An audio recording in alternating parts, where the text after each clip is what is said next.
So I'm using a wax resist technique, and we've used that technique before. You can make some decisions of what kind of materials you're going to use. So if you have watercolors at home, you can do something similar to what I'm doing, where you use wax resist as well.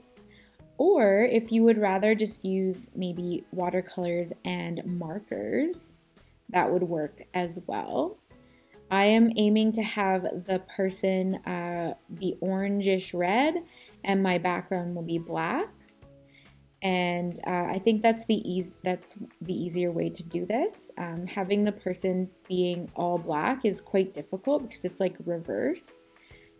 So that's what I would suggest doing as well, is choose orange for orange for the figures and black for the background. So what I'm doing is I'm painting my figure orange, just the figure part.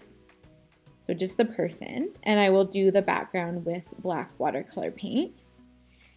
You can use black marker, black pencil crayon. Pencil crayons are fine as well. Just remember, try to have 2 materials, so mixed media. So now I'm painting all of the geometric designs. I'm just going over them all with an orange wash. And I'm trying to make it pretty vibrant because I'm gonna be actually going over it with wax crayon. It's gonna make it a little bit lighter. So I'm keeping that in mind. So this project is all about making choices and thinking ahead, because you do have to think ahead a little bit when you're trying to create that kind of reverse design with the negative space, like on the pottery that we saw last week. So I'll fast forward through. I'm just going to paint the bottom part orange.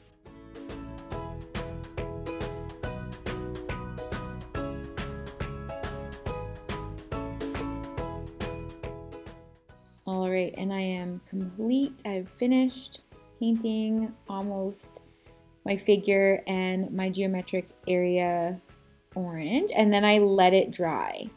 So I had to wait for my paint to dry. You can see that it's now a little bit lighter, and I can start going over it with Sharpie marker.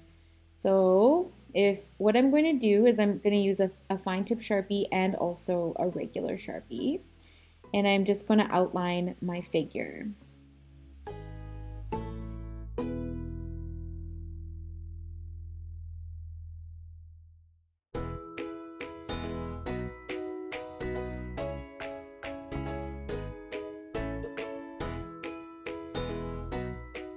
So I've also decided to do a little bit of shading with a pencil crayon. So I'm using kind of a warm brown, reddish color for my shading. So I'm going to be doing some shading with pencil crayon and outlining with my Sharpie. So that is what I'm working on right now.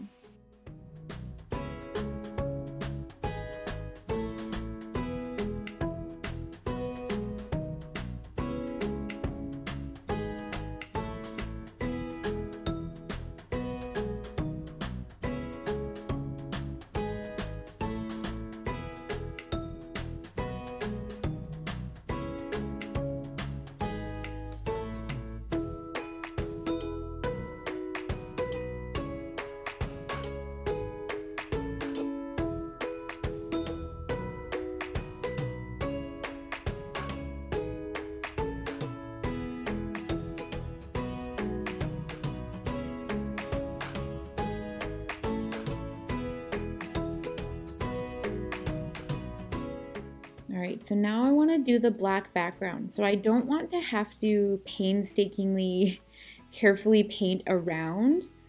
If you do want to not use the wax resist technique, I would suggest doing the background first and then doing the orange figure in the front.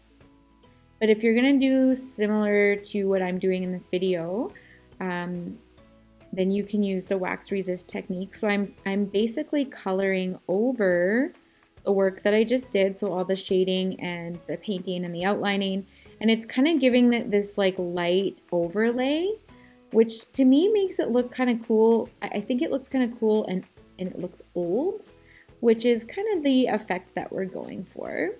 I accidentally went out of the line, so I'm just coloring in with black Sharpie, went over with the crayon.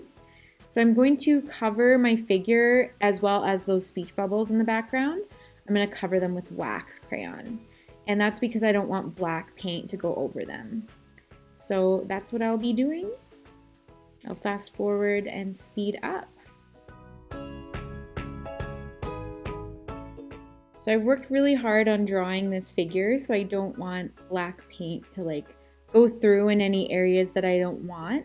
So I am doing the best that I can to layer the crayon on really thickly so that it doesn't, the paint can't go through.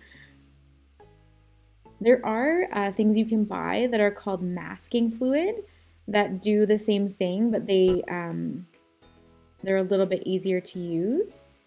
So that would be an option as well, but I think this works.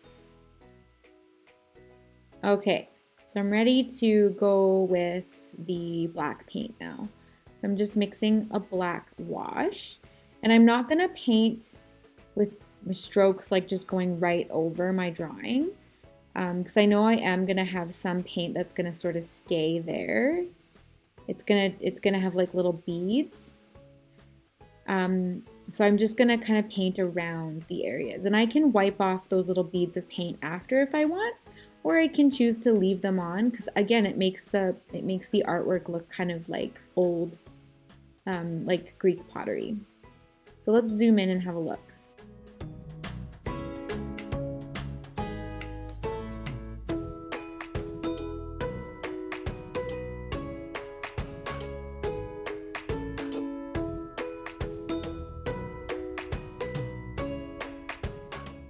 I really like how the areas where I had painted orange around the figure are kind of blending in with the black. I love it. And you guys can see the beads of paint as well, the black beads of paint. All right, I'm going to fast forward as I paint the remainder of this background.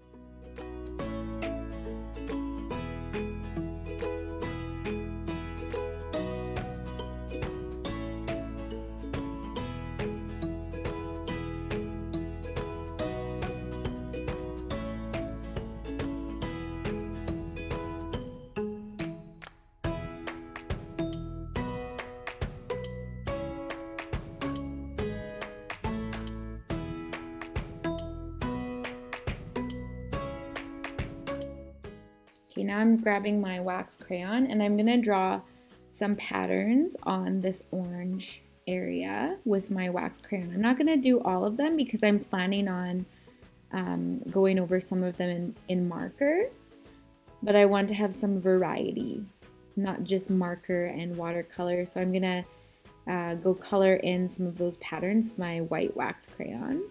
An orange wax crayon would work as well for this one, but I don't think it would work for the figure because you wouldn't be able to see through it as well.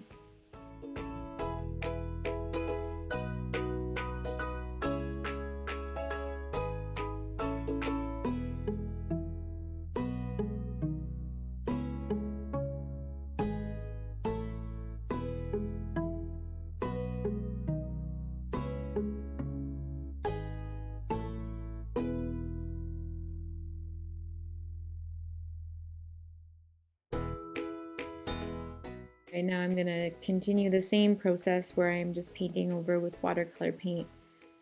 And it didn't really work very well with that single line that I did, but that's okay. Again, it makes my artwork look kind of old. So I'm trying to fix that by blotting it with a paper towel. So you do have to go over the wax crayon a couple of times, so that it's really like layered on there quite thick for it to work with this technique. Let's try this top one here and see what happens. Okay, it's working a bit better. I have a bit more water in my paint now, so it does have to be layered on quite thick.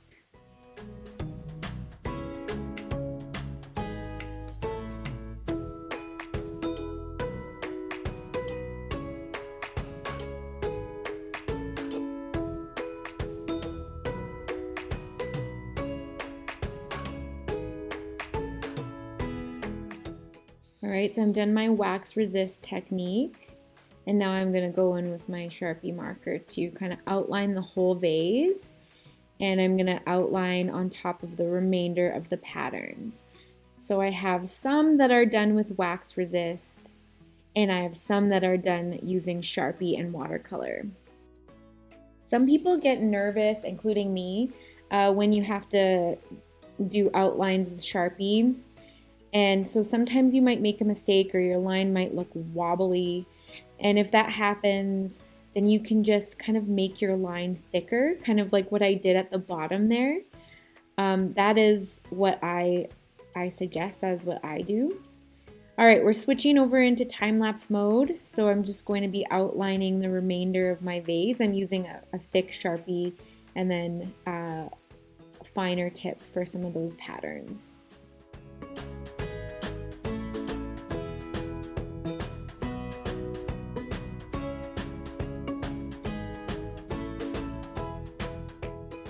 Use my Sharpie to outline some of the letters and the words and just the outline so that it was easier to see. And that's the final product. All right, so I hope that we've extended our learning of social studies into art and thinking about how we can participate in our democracy. And we've also built skills in drawing human beings. And we've used mixed media and made decisions and thought ahead in our artwork. So I think it's been a really awesome project. I'm super excited to see what you come up with.